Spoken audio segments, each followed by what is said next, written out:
Mateus 24, do 45 ao 51.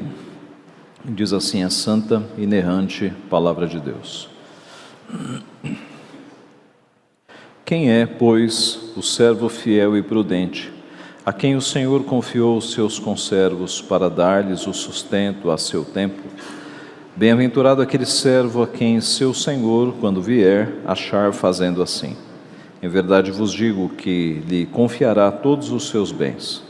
Mas se aquele servo, sendo mau, disser consigo mesmo: meu senhor demora-se, e passar a espancar os seus companheiros e a comer e beber com ébrios, virá o senhor daquele servo em dia em que não o espera e em hora que não sabe, e castigá-lo-á, lançando-lhe a sorte com os hipócritas. Ali haverá choro e ranger de dentes. Vamos orar mais uma vez. Santo Deus, agora que estamos diante da Tua Santa Palavra, nós pedimos a Tua intercessão, o Teu auxílio, para que possamos compreendê-la, para que aquilo que o nosso Redentor disse há 2000 anos atrás se faça vivo diante dos nossos olhos, que nós possamos de fato ouvir a Tua voz, ó Pai, e que ela possa calar profundamente em nosso coração, transformando a nossa vida, porque sabemos a Tua Palavra, ela nos transforma, ela não volta vazia. Por isso nós pedimos que o Senhor use o poder da Tua Palavra, o poder do Teu Santo Espírito, para que todos nós sejamos, ó Pai, atingidos por este poder nesta manhã. É o que nós pedimos em nome de Jesus. Amém. O que você faria se tivesse a garantia de que hoje à noite Jesus Cristo voltará e o mundo acabará? O que você faria se você tivesse a garantia de que hoje à noite Jesus Cristo volta e o mundo acaba? O que você faria? Como seria o teu dia? Pense um pouco. O que você faria?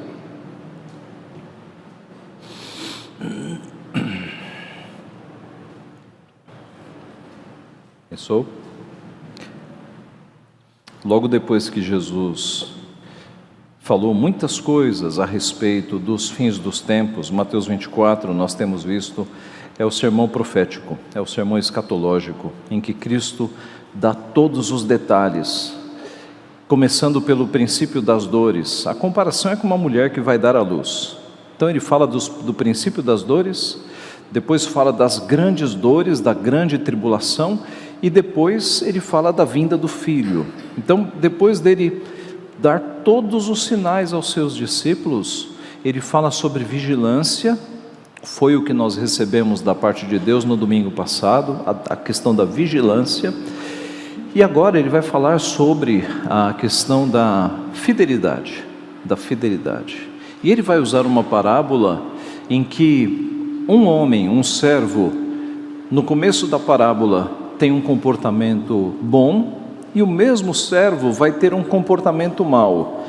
É uma história das muitas parábolas que Cristo cria para que nós tenhamos ensinos. Cristo era um mestre por excelência, e ele usava de figuras de linguagem e de parábolas de uma forma impressionante.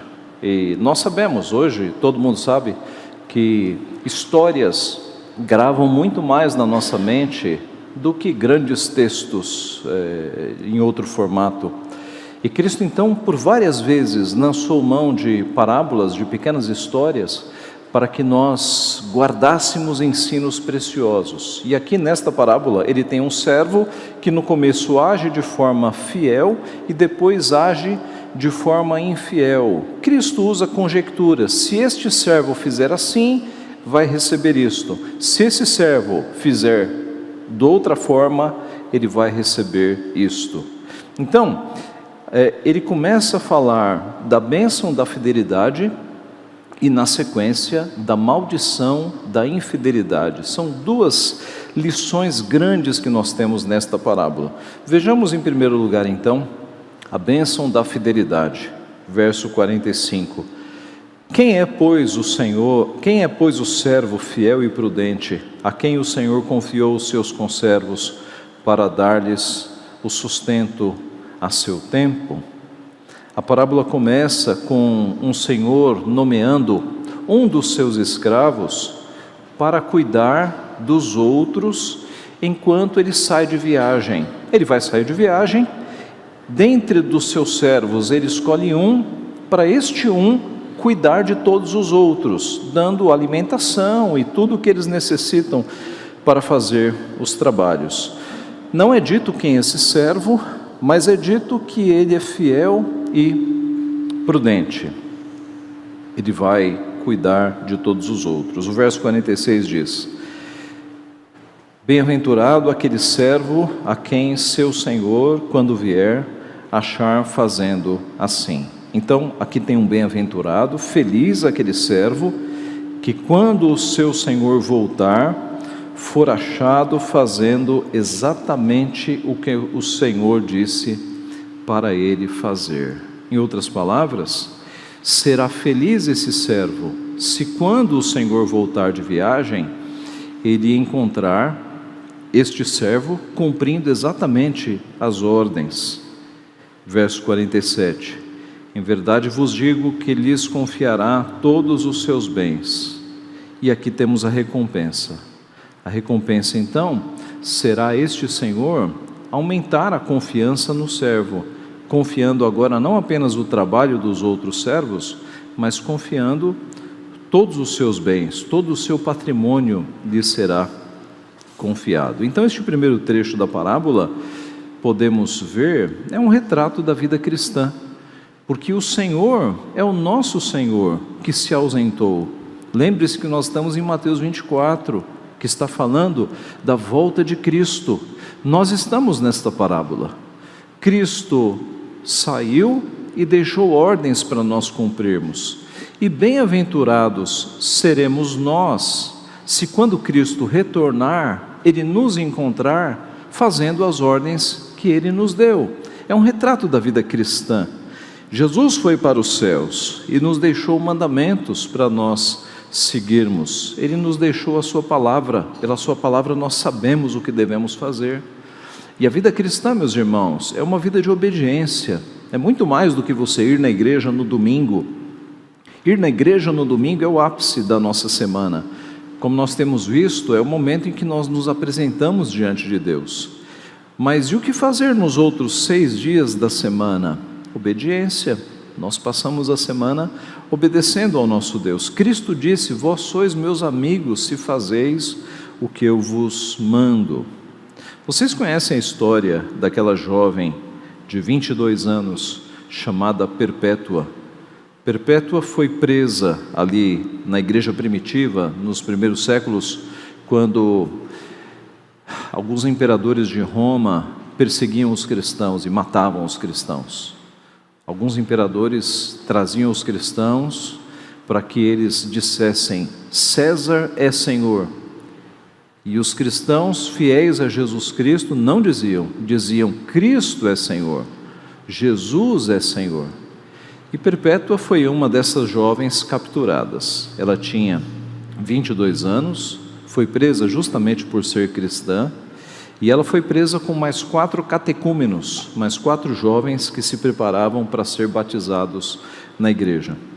Perpétua tinha um filhinho de poucos meses de vida, e ela estava na prisão, aguardando para ser morta, e o seu pai, que não era cristão, pegou o filhinho de Perpétua, seu neto, e levou-o até a prisão para convencê-la a adorar o imperador e não ser morta. Bastava uma frase: filha, diga apenas César é Senhor e você será liberada.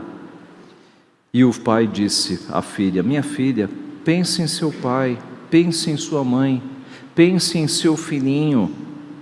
Ao que Perpétua, aquela jovem de 22 anos, respondeu: o Senhor vê esta bandeja? Poderia ela ser chamada por outro nome que não bandeja? E ao que o pai respondeu: não, minha filha, não poderia, pois eu não posso dizer que sou outra coisa senão aquilo que eu sou, cristã. E foi com esta firmeza que Perpétua morreu decapitada por um machado, ao lado dos seus irmãos na fé, depois de todos eles serem atacados por animais selvagens, ali no Coliseu. Era isso que se fazia com os cristãos. Mas nós temos muitos relatos de cristãos deste período, que não se curvaram aos outros deuses, aos deuses imaginários do império, e morreram obedecendo a Jesus Cristo. E a palavra de Deus nos diz: ser fiel até a morte, e eu te darei a coroa da vida. Bem-aventurado o homem que suporta com perseverança a provação, porque depois de ter sido aprovado, receberá a coroa da vida, a qual o Senhor prometeu aos que o amam. Tiago 1,12. A vida de fidelidade, irmãos, e obediência a Deus, ela não é fácil. Não é fácil já nesta nossa época, mesmo sem perseguição. Você vai ter que dizer não para muitas coisas, você vai perder amigos, vai receber oposição de familiares, você vai sofrer sendo cristão nesta vida. Cristo nunca nos prometeu sombra e água fresca, pelo contrário, Ele disse: no mundo tereis aflições, mas tem de bom ânimo, eu venci o mundo. Nós temos a promessa de Cristo, e a Bíblia diz que é para as provações que nós fomos designados mesmo. Se nós queremos ser fiéis a Deus, nós passaremos por provações, mas não há preço que pague. No retorno de Jesus Cristo, nós ouvirmos da sua boca: muito bem, servo bom e fiel, foste fiel no pouco, sobre o muito te colocarei, entra no gozo do teu Senhor. A bênção da fidelidade é o que nós temos aqui no primeiro ponto da parábola. Aqueles que, quando Cristo retornar, estiverem obedecendo a Cristo, vivendo uma vida de piedade, uma vida de obediência à palavra do Senhor, estes serão recompensados. O texto continua, Cristo continua agora falando sobre a maldição da infidelidade. Veja o verso 48. Mas, se aquele servo, sendo mau, disser consigo mesmo: meu senhor demora-se, e passar a espancar os seus companheiros e a comer e beber com ébrios, virá o Senhor daquele servo em dia que não o espera e em hora que não sabe, e castigá-lo-á, lançando-lhe a sorte com os hipócritas. Ali haverá choro e ranger de dentes. Note que o servo é o mesmo, aquele servo. Se aquele servo, ao invés de ser bom, de ser fiel, ele for infiel, ele for mau, ele colherá desta semeadura também. Se aquele servo achar que, porque o seu senhor está demorando, ele agora pode desobedecer às ordens do seu senhor, espancando os outros servos, agindo como um ditador, ele será castigado. Se aquele servo, achando que o seu senhor está demorando, ele abandonar as suas funções, ele começar a deixar suas responsabilidades e comer e beber com ébrios, com bêbados, ele vai ser castigado. Verso 50, virá o Senhor daquele servo em dia que não o espera e em hora que não sabe, e castigá-lo-á, lançando-lhe a sorte com os hipócritas, ali haverá choro e ranger de dentes. Um detalhe aqui, a expressão castigá-lo-á, na língua em que foi escrito esse texto, que é o grego, ela dá a ideia de um castigo terrível, de alguém ser cortado ao meio, um castigo terrível, e ele será lançado com os hipócritas, ali haverá choro e ranger de dentes. Onde é esse lugar que há choro e ranger de dentes? Ora, nós conhecemos essa linguagem. Jesus Cristo, irmãos, foi aquele que mais falou sobre o inferno no Novo Testamento. E isso acontece para que não haja dúvida sobre a existência do inferno. Talvez, se Paulo tivesse sido aquele que mais falou sobre o inferno, algumas pessoas diriam: não, foi Paulo, isso é coisa de Paulo, isso não é coisa de Jesus. É claro, a Bíblia inteira é inspirada, mesmo que tivesse sido Paulo, é palavra de Deus. Mas para que não restasse dúvida, Deus na sua providência fez com que Jesus Cristo fosse aquele que mais tenha falado sobre o inferno nas Escrituras. O inferno é real. O texto que nós lemos no decorrer do culto fala sobre um lugar onde o verme não morre. A Bíblia fala de um lugar de trevas espessas, de fogo que não apaga, um lugar de terrível sofrimento, de choro e de ranger de dentes. E Jesus está dizendo exatamente isso, que enquanto o servo fiel receberá a aprovação do seu Senhor, e ele aumentará a confiança e o recompensará, o servo infiel, ele será castigado e será lançado neste lugar onde haverá choro e ranger de dentes. Então, nesta segunda parte da parábola, Jesus deixa claro o que acontecerá com os infiéis, aqueles que sabem o que é certo, sabem o que devem fazer, mas não o fazem. Note, isso é um sinal de alerta para as pessoas que estão na igreja, mas que não estão se importando com a vida cristã, não estão percebendo que Cristo voltará, não estão percebendo que a nossa vida é passageira, que basta entupir uma veia no seu cérebro e acabou, basta um mau funcionamento no seu coração e acabou. A morte não é um privilégio das pessoas idosas. Nós temos crianças, adolescentes, jovens e adultos morrendo. Nós temos atletas com toda boa alimentação e exercícios físicos que morrem. Então, esta parábola de Cristo, num sermão tão pesado, é um sinal de alerta às pessoas que não estão levando a sério a sua vida cristã, não estão cuidando em obedecê-lo, deixaram de lado suas responsabilidades e estão comendo e bebendo com ébrios, isto é, estão com um pé na igreja e um pé no mundo, sem se preocupar com as coisas de Deus. Estas pessoas não percebem o risco que estão correndo. A Bíblia diz que horrível coisa é cair nas mãos do Deus vivo. Será que pessoas que não estão preocupadas com a vida cristã estão salvas mesmo? Você acha que só o fato de você vir no domingo na igreja e passar a semana inteira sem se preocupar com Deus te dá salvação? Alguma vez te foi dito isso, que a salvação está em vir à igreja? Ou a Bíblia te mostra claramente que a salvação está em crer em Cristo e obedecer os seus mandamentos, amá-lo e obedecê-lo em todos os dias? Veja que a marca do salvo nesta parábola é a fidelidade. Por outro lado, a marca do não salvo é a infidelidade. Aquele que vai ser lançado no sofrimento, no choro e ranger de dentes, é aquele que não está preocupado em obedecer o seu Deus. E eu te pergunto nesta manhã, com quem você está mais parecido nesta parábola? Você está mais parecido com quem? Com aquele que continua obedecendo ao seu Senhor enquanto ele não volta, ou com aquele que está em relapso, vivendo a vida cristã do jeito que dá, descomprometido, não se importando em obedecer a Cristo? Você está caminhando então no rumo do céu ou no rumo do inferno?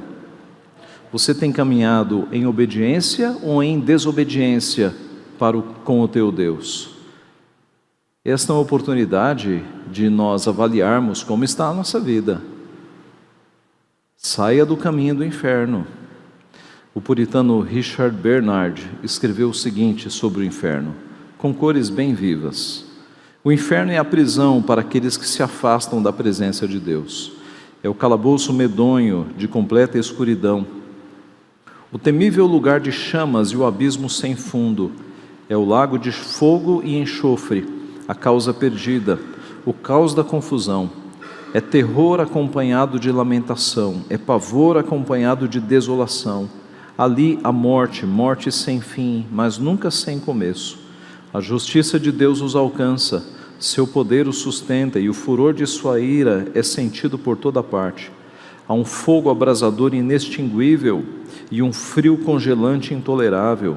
O inferno é o vale da maior vingança de Deus, o lugar onde Ele deposita toda a sua ira e a perfeição de suas pragas.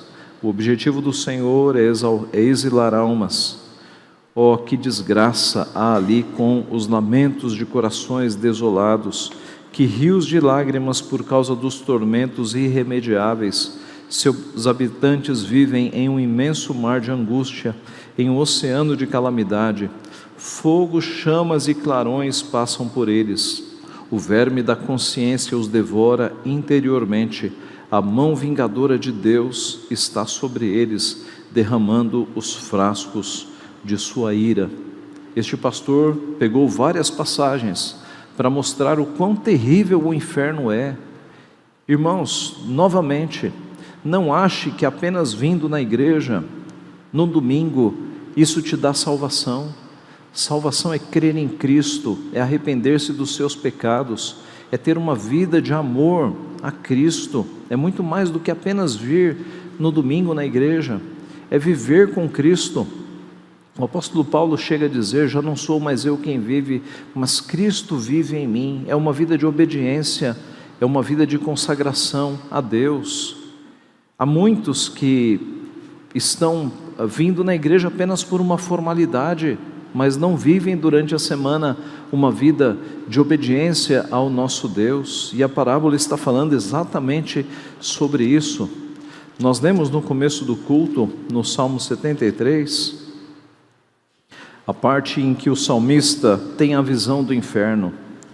Tu certamente os pões em lugares escorregadios e os fazes cair na destruição, como ficam de súbito assolados, totalmente aniquilados de terror. Nestes poucos segundos de visão que o salmista Asaf teve, ele percebeu a humilhação. Tu os colocas em lugares escorregadios.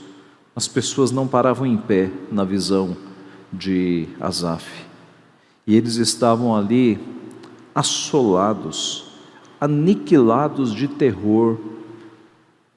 As pessoas no inferno estão surpresas. Os ateus surpresos porque passaram a vida inteira achando que não havia céu nem inferno. Os ímpios, aqueles que vivem uma vida na carne, no mundo mesmo, estão surpresos no inferno porque nunca acreditaram nos crentes, nunca acreditaram na palavra de Deus. Mas haverá ali no inferno também aqueles que frequentaram igrejas, mas frequentaram por uma mera tradição, sem viver uma vida com Deus. E Jesus em Mateus 7:22 diz: muitos naquele dia me dirão: Senhor, Senhor, em teu nome não fizemos milagres? E eles citam mais algumas obras, e Jesus responde: nunca vos conheci, apartai-vos de mim os que praticais a iniquidade. Nunca vos conheci. Por que Jesus fala isso? Porque eram pessoas que faziam obras, né, dentro da igreja, mas que não tinham um relacionamento com Cristo.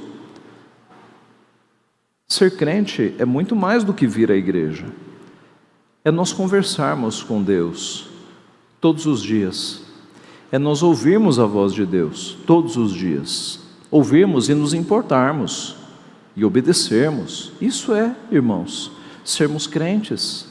Então, se você não tem feito isso, cuidado, porque o inferno é uma realidade, e o inferno é terrível, e as descrições bíblicas para o inferno são terríveis.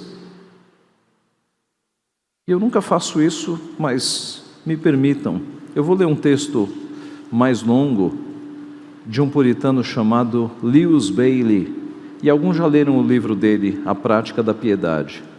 Lewis Bailey, juntando textos bíblicos sobre o inferno, ele faz uma descrição um pouco mais longa do que o outro puritano. Atente. Ele vai dizer aqui, ele vai fazer um relato aqui, com bastante realismo, do que acontecerá com aqueles que estiverem prestes a entrar no inferno. Os salvos, quando eles estão no limiar de se encontrar com Deus, podemos pensar em Estevão. Estevão é bem este momento. Estevão sendo apedrejado, E naquele limiar entre a vida física e a vida eterna, ele vê o céu se abrindo e ele vê Cristo assentado à direita de Deus Pai. Qual será a sensação daqueles que estiverem no limiar entre a morte física e a morte eterna? Lewis Bailey faz uma descrição. Enquanto ele é assim intimado a comparecer às grandes sessões do tribunal divino, eis que outra sessão de julgamento o entrega à prisão. Neste tribunal, a razão se assenta, desempenhando a função de juiz. O diabo apresenta uma lista de acusações tão comprida quanto aquele livro ou rolo de Zacarias.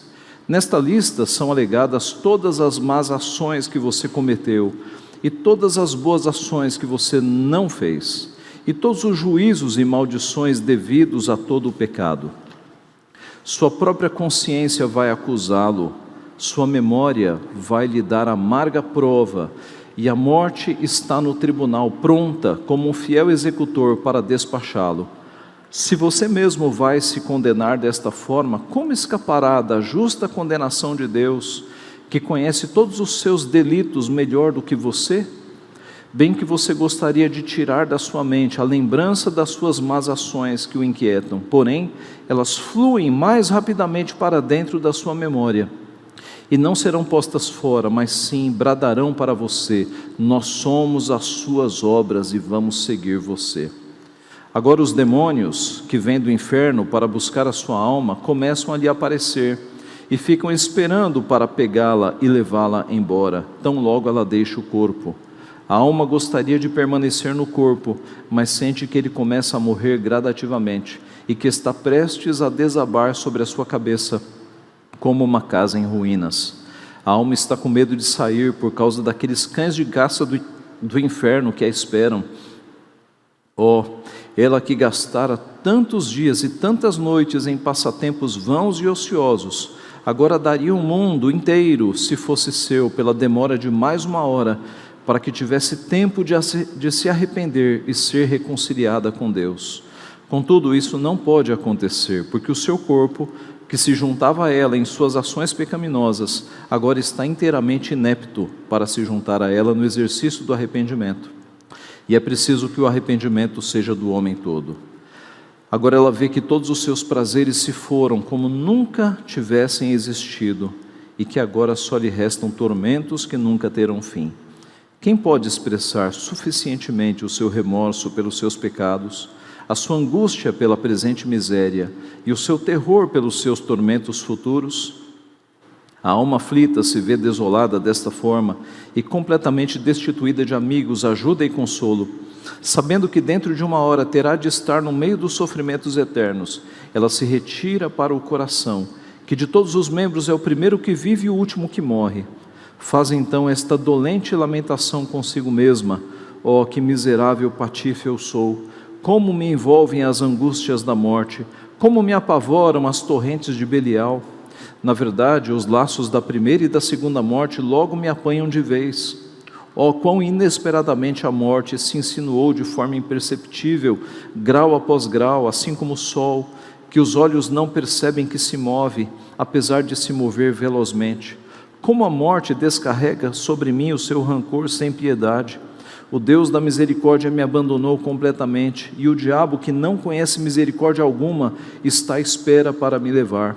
Quantas vezes eu fui advertido deste doloroso dia pelos fiéis pregadores da palavra de Deus, e eu só zombava disso. Que proveito eu tenho agora de todo o meu orgulho, de uma bela casa, de roupas brilhantes, em que deu o gostoso sabor de todos os meus deliciosos manjares? Todos os bens terrenos que eu juntei com tanto zelo, eu agora daria por uma boa consciência que relaxadamente negligenciei. E que alegria sobra agora de todos os meus gozos carnais de antes, nos quais eu ponho o meu maior prazer.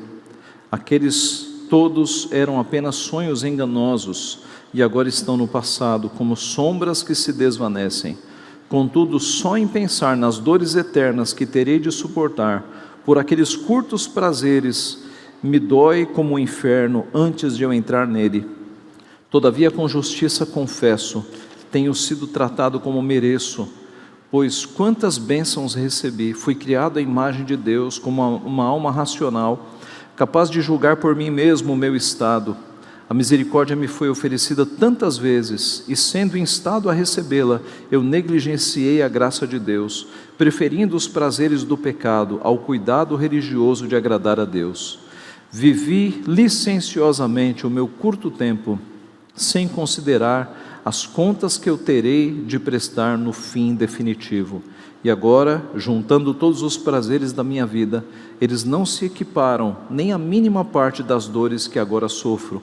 As minhas alegrias foram apenas momentâneas, e elas se foram antes de eu desfrutá-las mais um pouco. As minhas misérias são eternas e jamais terão fim.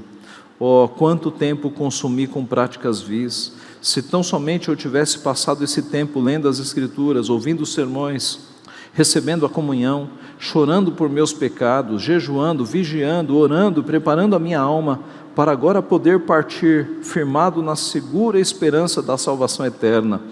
Oh, se agora eu pudesse recomeçar a minha vida, como eu desprezaria o mundo e as suas vaidades, quão religiosamente, com que pureza eu levaria a minha vida, como eu frequentaria a igreja e santificaria o dia do Senhor.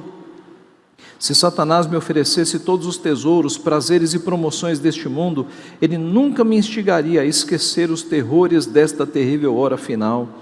Ó corrupta carcaça, porém, ó podridão repugnante, como o diabo nos ilude, e como servimos e enganamos uns aos outros, e atraímos veloz condenação sobre nós. Agora o meu caso é mais miserável do que o do animal que perece num fosso, pois terei de responder diante do trono do juízo do justo juiz do céu e da terra, onde não tenho nada para dizer em meu favor. E esses iníquos que têm o segredo de todos os meus delitos vão me acusar, e eu não posso me desculpar, o meu próprio coração já me condena. Portanto, só tenho de ser condenado diante do tribunal divino, e em consequência serei levado a esses demônios infernais, por aquela horrível prisão de tormentos e de trevas completas, onde nunca mais verei a luz. Onde vou me alojar esta noite? E quem serão os meus companheiros? Que horror só em pensar, que aflição só considerar isso. Maldito o dia em que nasci, e não haja bênção para o dia em que minha mãe me trouxe à luz. Maldito o homem que anunciou ao meu pai, nasceu-lhe uma criança, e o animou. Maldito esse homem porque não me matou. Oh, se minha mãe fosse o meu túmulo, ou seu ventre a concepção perpétua. Como foi que eu saí do ventre materno para suportar estas angústias infernais, e os meus dias viessem a acabar numa vergonha eterna? Maldito o dia em que fui unida inicialmente a um corpo tão vil. Oh, se eu tão somente recebesse o grande favor de nunca mais ver você. Nossa despedida é amarga e dolorosa, mas o nosso reencontro, para recebermos aquele pavoroso dia, a plenitude da merecida vingança contra nós, será muito mais terrível e intolerável. No entanto, como pretendo eu, com tão tardia lamentação, procurar prolongar o tempo, minha última hora chegou. Ouço rebentarem as cordas do coração. Esta suja casa de barro cai em cima da minha cabeça. Aqui não há nem esperança, nem socorro, nem lugar de mais permanente habitação. E devo partir, suja carcaça, ó carcaça imunda, com adeus eu a deixo. E assim toda trêmula, a alma sai e imediatamente é agarrada pelos demônios infernais, que a levam com violência de caudalosas torrentes para dentro do lago sem fundo, que arde com fogo e enxofre. Ali ela é mantida prisioneira em tormentos, até o juízo geral do grande dia.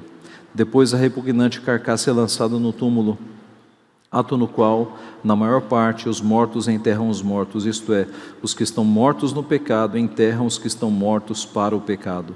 E assim o mundano, sem Deus e não regenerado, que fez da terra o seu paraíso, do seu ventre o seu Deus, da sua luxúria a sua lei, assim como em sua vida semeou vaidade, assim também, agora morto, colhe miséria. Em sua prosperidade negligenciou servir a Deus, em sua adversidade Deus se recusa a salvá-lo. E o diabo, a quem ele por muito tempo serviu, agora finalmente lhe paga o seu salário. Detestável foi a sua vida, condenável a sua morte. O diabo tem a sua alma, o túmulo tem a sua carcaça, e nesse poço de corrupção, cova da morte, calabouço da angústia, deixemos o miserável pecador a se putrefazer com a boca cheia de terra, o seu ventre cheio de vermes, a sua carcaça exalando mau cheiro. Ali ele espera uma ressurreição amedrontadora, quando o corpo será reunido à alma, para que, assim como pecaram juntos, sejam atormentados juntos eternamente. Até aqui as misérias da alma e do corpo da morte, o que é apenas maldição em parte. Segue-se agora a plenitude da maldição, que é a miséria da alma, do corpo depois da morte. Irmãos, uma descrição terrível, mas realista, do que acontece para aqueles que não têm Cristo. A única forma de você escapar disso é se apegar a Jesus Cristo, é amá-lo, é obedecê-lo. A tua única esperança contra o inferno é Jesus Cristo, saiba disso. Eu perguntei no começo, o que você faria se você tivesse a garantia de que hoje à noite tudo acabará e Cristo voltará? O que você faria? Pessoas sem Deus, nós sabemos o que fariam. Alguns filmes mostram isso. Eles sairiam fazendo loucuras, tentando satisfazer todas as coisas da sua carne que não conseguiram satisfazer durante a vida. Eles passariam o dia fazendo loucuras. Pessoas sem Deus. Pessoas que não estão tão firmes diriam assim: pastor, eu passaria o resto do dia em oração, em consagração. Note, você já vai entender. Pessoas que já perceberam que a vida cristã é uma vida de constância, diriam: pastor, eu mudaria pouca coisa do que eu tenho feito. Eu mudaria pouca coisa. Note, se você está numa vida de poucas responsabilidades com Deus, você vai pensar nisso: eu passaria o resto do dia em oração. Mas se você já está numa vida de maturidade cristã, em que é normal você viver com Deus, você mudaria pouca coisa, pouca coisa. Se Cristo voltasse agora, no próximo minuto, como está a tua vida? Você precisa de uma tarde de oração para se santificar? Você precisa passar o dia em oração para corrigir a sua vida? Percebe como essa resposta de eu passaria o dia em oração parece que é para compensar a falta de consagração. Se você já está numa vida de maturidade, obedecendo a Deus, seguindo os caminhos de Deus, você está preparado que Cristo venha no próximo minuto, ou que Ele me leve no próximo minuto. Agora, se você não tem seguido uma vida de maturidade cristã, aí você precisa desses arroubos de eu passaria a tarde e a noite orando, jejuando, como que mudando todo o teu curso, porque você naturalmente não passa a tarde e a noite orando e jejuando, percebe? A maturidade cristã, meus irmãos, está neste servo bom e fiel aqui, que quando Cristo voltar, vai encontrá-lo obedecendo os seus mandamentos. Uma vida de constância, uma vida de constância. Tem muito crente, tem muita gente que entra na igreja e tem aquelas conversões relâmpago, não é? Aí no dia seguinte eu sou crente. Aí fica de um jeito tão radical que ninguém aguenta, porque é o mais crente de todos no mundo. E adivinha, 3 meses o fogo abaixa, fogo de palha. E às vezes a pessoa sai da igreja, já vimos isso aqui algumas vezes, não é? Agora, a vida cristã amadurecida, constante, ela é como nós sabemos, né? Todos os dias, sem arroubos de grande santidade, fazendo ali o básico, todos os dias, orando, falando com Deus, ouvindo a voz de Deus, todos os dias. Essa é a casa construída na rocha, é diferente da casa construída na areia. A casa construída na rocha, ela é firme. Quando vêm as tempestades, a casa não cai. Agora veja, cavar areia é fácil, muito fácil cavar areia. Agora, cavar rocha, cavar pedra, terreno com pedra, é difícil. É todo dia, é todo dia. Mas é aí que a casa vai ficar firme, na rocha. Então, não tem arroubos de santidade, eu vou jejuar o resto da semana, eu vou fazer o... Não, é o básico, todos os dias, fale com Deus, ouça a voz de Deus, obedeça a Deus. Fale com Deus, ouça a voz de Deus, obedeça a Deus. Todos os dias, este é o servo fiel e prudente, que quando o Senhor retornar, vai encontrá-lo obedecendo os seus mandamentos. É este servo que será recompensado. Note, os sinais ainda não se cumpriram todos. Então, talvez Cristo não volte hoje. Há sinais para serem cumpridos. Mas eu insisto, nenhum de nós tem a garantia de que estaremos vivos amanhã. Nenhum de nós. Ninguém sabe quando nós morreremos. Então você tem que estar preparado hoje para o encontro com Cristo. E essa preparação é em uma vida de obediência. Não corra o risco de ir para o inferno. O inferno é terrível. Essas descrições, irmãos, são de fato bíblicas. O inferno não é um lugar para onde você quer ir. Seja fiel ao teu Deus. Fique pronto para encontrar-se com o teu Deus, para ouvir as palavras doces dos seus lábios. Muito bem, servo bom e fiel. Foste fiel no pouco, sobre o muito te colocarei. Corra para Cristo, agarre-se em Cristo. Tenha confiança e a certeza da vida eterna. Que Deus assim nos abençoe. Amém.